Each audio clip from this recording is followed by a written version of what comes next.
તો આજનો આપણો મોટો સવાલ છે, પાપની માફી ખરેખર કઈ રીતે શક્ય બને છે?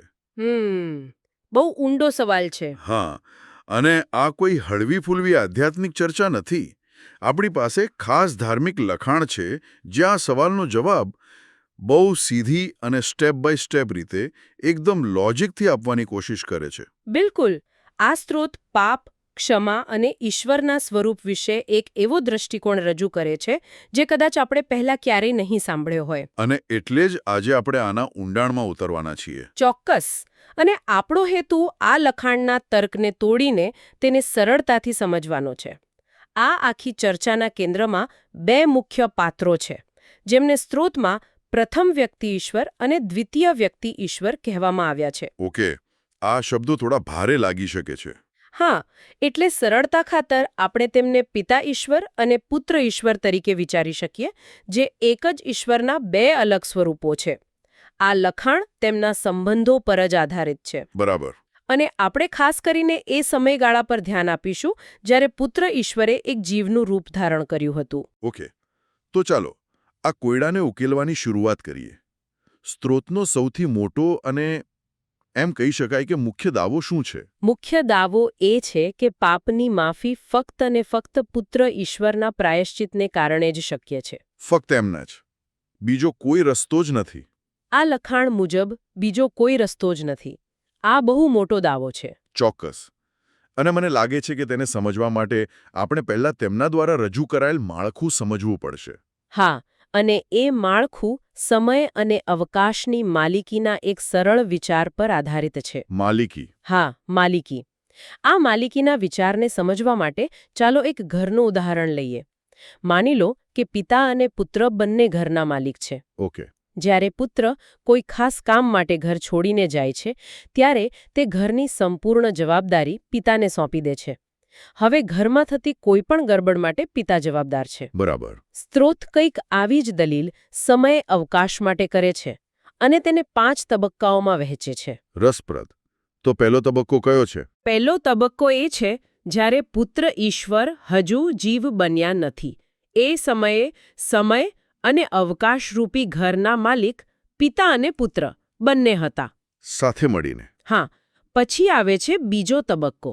જ્યારે પુત્ર ઈશ્વર જીવ બનીને પૃથ્વી પર આવે છે ત્યારે તેઓ સમય અવકાશની માલિકી સંપૂર્ણપણે પિતા ઈશ્વરને સોંપી દે છે. એટલે હવે ઘર સંપૂર્ણપણે પિતાનું છે. બરાબર. અને ત્રીજો તબક્કો ક્રોસની ઘટના પછી આવે છે. જ્યાં પુત્ર ઈશ્વરને વારસો મળે છે. એકદમ સાચું. ક્રોસ પછી પુત્ર ઈશ્વરને તે સમય અવકાશ વારસામાં મળે છે અને તે હવે તેમના ઘરના માલિક બને છે. અને ચોથો અને પાંચમો તબક્કો? ચોથો તબક્કો ભવિષ્યમાં આવશે જ્યારે પુત્ર ઈશ્વર તે પૂર્ણ થયેલો સમય અવકાશ પિતા ઈશ્વરને પાછું સોંપશે. ત્યારે ઘર ફરીથી પિતાનું થઈ જશે. ઓકે. અને છેલ્લે પાંચમો તબક્કો જ્યારે પુત્ર ઈશ્વર ફરીથી સંપૂર્ણપણે ઈશ્વરત્વમાં પાછા ફરે છે ત્યારે સમય અવકાશરૂપી ઘર ફરીથી પિતા અને પુત્ર બંનેનું બની જાય છે. આ ઘરની માલિકીનું ઉદાહરણ ખરેખર મદદરૂપ છે. તે આ જટિલ વિચારને ઘણો સરળ બનાવે છે. હા, પણ અહીં સ્ત્રોત એક બહુ મોટી ચેતવણી પણ આપે છે. શું? તે ભારપૂર્વક કહે છે કે આ માત્ર આપણી સમજ માટેનું એક અત્યંત સરળ મોડેલ છે. વાસ્તવિકતા તો માનવ સમજની ઘણી બહાર છે. મતલબ કે હકીકતમાં સમય અવકાશ કોઈની માલિકીની વસ્તુ નથી, પણ તે ત્રણેય વ્યક્તિ ઈશ્વરની અંદર અસ્તિત્વ ધરાવે છે. પણ આજના વિશ્લેષણ માટે માલિકીનું આ મોડેલ આપણને તર્ક સમજવામાં મદદ કરશે. ઓકે, તો આ 5 તબક્કાનું મોડેલ આપણા મગજમાં છે. પણ આ બધું તો સિદ્ધાંત થયો. ચાલો એને વાસ્તવિક પરિસ્થિતિમાં મૂકીને જોઈએ. ચોક્કસ. ક્રોસની ઘટના પહેલા, એટલે કે બીજા તબક્કામાં, જ્યારે આખી દુનિયા પિતા ઈશ્વરની માલિકી હેઠળ હતી, ત્યારે પાપ કરવાનો અર્થ શું થતો હતો? આ માળખા મુજબ એનો તાર્કિક જવાબ એકદમ સીધો છે. શું? જો સમય અને અવકાશ પિતા ઈશ્વરના છે તો એમાં કરવામાં આવેલું કોઈ પણ ખોટું કામ, કોઈ પણ પાપ એ સીધો પિતા ઈશ્વર વિરુદ્ધનો ગુનો ગણાય. એટલે કે તમે તેમના ઘરમાં ગડબડ કરી રહ્યા છો. બરાબર. સ્ત્રોત મુજબ એ સમયે એકબીજાને પ્રેમ કરવાની અને આજ્ઞાઓનું પાલન કરવાની બધી સૂચનાઓ સીધી પિતા ઈશ્વર તરફથી આવી હતી. એનો અર્થ એ થયો કે જો તમે કોઈ આજ્ઞા તોડો તો તમે સીધા માલિકનો એટલે કે પિતા ઈશ્વરનો અપરાધ કરી રહ્યા છો. હા, અને જો ગુનો તેમની વિરુદ્ધ છે તો દેખીતી રીતે ક્ષમા પણ તેમની પાસેથી જ માંગવી પડે. બરાબર. અને અહીંથી જ જીવ માટે એક એવી સમસ્યા ઊભી થાય છે જેનો કોઈ ઉકેલ નથી દેખાતો. પાપની માફી માટે તમારે પિતા ઈશ્વર પાસે જવું પડે છે. તો આપણી સામે એક કોયડો છે. એક તરફ જીવને પાપની માફી જોઈએ છે, બીજી તરફ જે ઈશ્વર માફી આપી શકે છે તેમની પાસે જવું પડે છે. પણ સવાલ એ છે કે એ પિતા ઈશ્વર માટે જીવનું મૂલ્ય શું છે? અને આ તે મુદ્દો છે જ્યાં આ લખાણ એકદમ કઠોર અને કદાચ ચોંકાવનારી વાસ્તવિકતા રજૂ કરે છે. કેવી રીતે? સ્ત્રોત મુજબ પિતા ઈશ્વર ફક્ત અને ફક્ત પુત્ર ઈશ્વરને જ અનંત પ્રેમ કરે છે. તેઓ ફક્ત એ જ વસ્તુઓને પ્રેમ કરે છે જે પુત્ર ઈશ્વરની અંદર છે અથવા તેમના માટે છે. એક મિનિટ. શું જો આ સાચું હોય તો એનો મતલબ એ થયો કે આખું બ્રહ્માંડ, અબજો તારાઓ, આ પૃથ્વી, આપણું અસ્તિત્વ, હા, આ બધું જ પિતા ઈશ્વર માટે એક સાઇડ પ્રોજેક્ટ જેવું છે? મુખ્ય પ્રોજેક્ટ તો ફક્ત પુત્ર ઈશ્વર જ છે? આ વિચાર જ હચમચાવી નાખે એવો છે. સ્ત્રોતની દલીલ કંઈક એવી જ છે. તે કહે છે કે જીવો અને સમગ્ર સમય અવકાશ જે પુત્ર ઈશ્વર માટે જ બનાવવામાં આવ્યા હતા તેમના વિના મૂલ્યહીન છે. મૂલ્યહીન? હા. પિતા ઈશ્વર માટે સમય અવકાશ કે જીવોનું પોતાનું કોઈ મહત્વ નથી. તેઓ ઈચ્છે તો આવી અસંખ્ય સૃષ્ટિઓ બનાવી અને નષ્ટ કરી શકે છે. આ સાંભળીને મને લાગે છે કે આ કોઈ દૈવીય યોજના કરતાં કોઈ કોર્પોરેટ માળખા જેવું વધારે લાગે છે, જ્યાં સીઈઓ ફક્ત બોર્ડના બીજા સભ્યની જ કદર કરે છે અને કર્મચારીઓનું કોઈ મહત્વ નથી. સરખામણી થોડી વિચિત્ર છે, પણ મુદ્દો એ જ છે. હા, પણ આ વિચાર થોડો ઠંડો અને કઠોર લાગે છે. તો પછી એક પાપી જીવ જેણે પિતા ઈશ્વરની આજ્ઞા તોડી છે અને જે તેમના માટે મૂળભૂત રીતે મૂલ્યહીન છે, તે તેમની પાસેથી માફીની અપેક્ષા કેવી રીતે રાખી શકે? સ્ત્રોત મુજબ કોઈ રસ્તો જ નથી.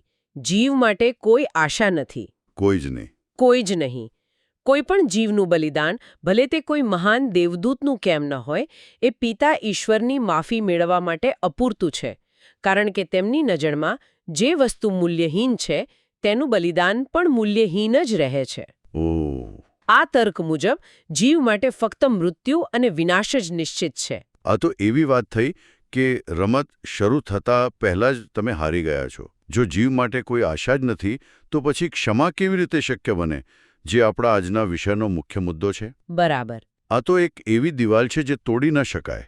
તો પછી રસ્તો ક્યાંથી નીકળશે? અને અહીં જ આખી વાર્તામાં નિર્ણાયક વળાંક આવે છે. આ લખાણ મુજબ રસ્તો ત્યાંથી નીકળે છે જ્યાં કોઈએ કલ્પના પણ ન કરી હોય. ક્યાંથી? જ્યારે જીવ સંપૂર્ણપણે નિસહાય હોય છે અને તેની પાસે કોઈ વિકલ્પ નથી બચ્યો, ત્યારે પુત્ર ઈશ્વર પોતે આગળ આવે છે. ઓકે. તેઓ તે પાપી જીવના પાપને પોતાના પર લઈ લે છે અને તેનું બલિદાન આપે છે. પણ તેમનું બલિદાન શા માટે કામ કરે છે જ્યારે બીજા કોઈનું નહીં? જો પિતા ઈશ્વર માટે જીવો મૂલ્યહીન છે તો જીવ બનેલા પુત્ર ઈશ્વરનું બલિદાન શા માટે મૂલ્યવાન બને?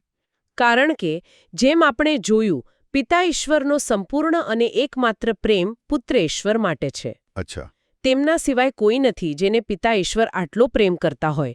તેથી ફક્ત તેમનું બલિદાન જ એ શક્તિ ધરાવે છે જે પિતા ઈશ્વરનું મન બદલી શકે અને ન્યાયની માંગને સંતોષી શકે. તો આ કોઈ આકસ્મિક યોજના નથી? ના.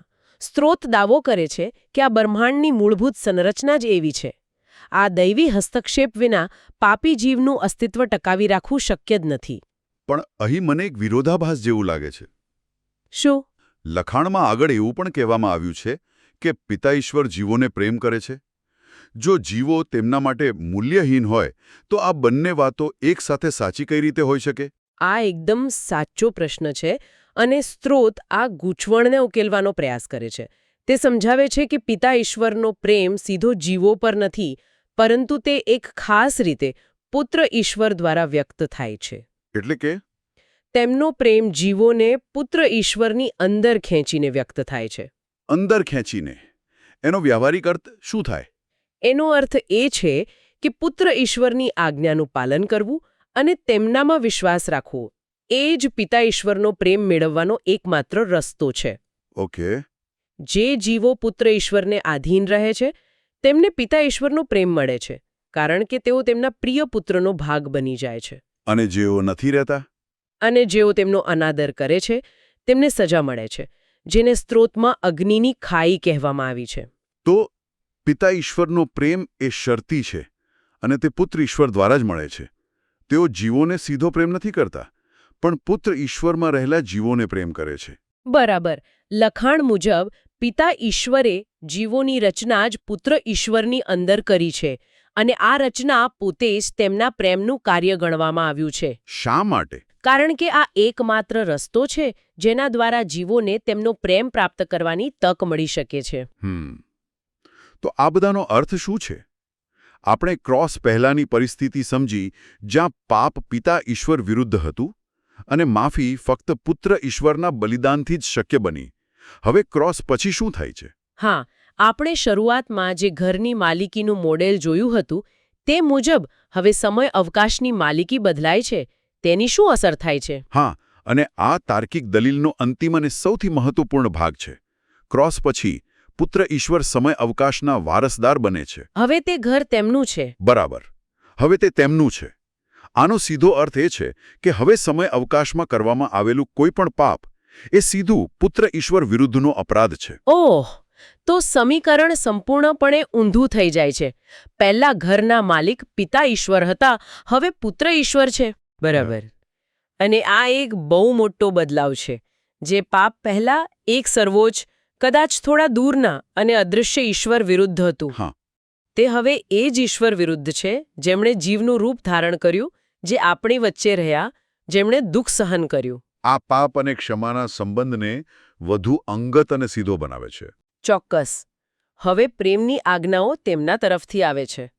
હવે આજ્ઞાભંગ કરવો એ તેમનો અપરાધ ગણાય છે. અને તેથી તાર્કિક રીતે હવે ક્ષમા મેળવવા માટે વ્યક્તિએ સીધા પુત્ર ઈશ્વર પાસેથી જ માફી મેળવવી પડશે. બરાબર. હવે તમારે ઘરના નવા માલિક પાસે જવું પડશે. વાહ, આ રીતે આખી દલીલ પૂરી થાય છે. હા, આ રીતે આ ધર્મશાસ્ત્રીય દલીલ તેની પૂર્ણતા પર પહોંચે છે. પાપ કોની વિરુદ્ધ છે તે બદલાઈ ગયું છે, તેથી ક્ષમાનો સ્ત્રોત પણ બદલાઈ ગયો છે. આ ખરેખર અદ્ભુત છે. આપણે પાપની માફીના એક સરળ લાગતા પ્રશ્નથી શરૂઆત કરી અને દૈવી સંબંધો, સૃષ્ટિના મૂલ્ય અને સમય અવકાશ પરના અધિકારના બદલાતા સ્વરૂપના એક અત્યંત જટિલ અને તર્કબદ્ધ ધર્મશાસ્ત્રીય માળખા સુધી પહોંચ્યા. બિલકુલ. આ લખાણ ખરેખર એક સંપૂર્ણપણે અલગ દૃષ્ટિકોણ રજૂ કરે છે, જે આપણને વિચારવા મજબૂર કરે છે. ચોક્કસપણે. અને આ સમગ્ર ચર્ચા પછી હું એક અંતિમ વિચારશીલ પ્રશ્ન મૂકવા માંગીશ. હા, કહો. આ સ્ત્રોત મુજબ પાપની વ્યાખ્યા સમય સ્થળના માલિક વિરુદ્ધના અપરાધ તરીકે કરવામાં આવી છે. ક્રોસ પહેલા એ માલિક પિતા ઈશ્વર હતા અને પછી પુત્ર ઈશ્વર બન્યા. આ તર્ક એકદમ સ્પષ્ટ લાગે છે. હા, એ તો સ્પષ્ટ છે. પરંતુ જો તે માલિકીનું સ્વરૂપ, જેમ કે સ્ત્રોત પોતે જ શરૂઆતમાં સ્વીકારે છે, માનવ મન માટે મૂળભૂત રીતે અગમ્ય અને અત્યંત જટિલ હોય, તો તેની શું અસરો થઈ શકે? આપણે ઘરનું ઉદાહરણ લીધું, પણ ઈશ્વર અને સમયની માલિકી એટલી સરળ ન હોઈ શકે. જો આપણને ખરેખર ખબર જ ન હોય કે દૈવી માલિકીનો સાચો અર્થ શું છે, તો શું આપણે પાપના સ્વરૂપને ક્યારેય સંપૂર્ણપણે સમજી શકીએ? એ ખરેખર વિચારવા જેવો પ્રશ્ન છે. જે માળખું આપણને બધું સ્પષ્ટ કરતું લાગે છે, તે જ માળખાનો પાયો એક એવા રહસ્ય પર ટકેલો છે જેને આપણે કદાચ ક્યારેય પૂરેપૂરું સમજી શકીશું નહીં. કદાચ પાપ અને ક્ષમા તર્કની સાથે સાથે એક ઊંડા રહસ્યનો પણ વિષય છે.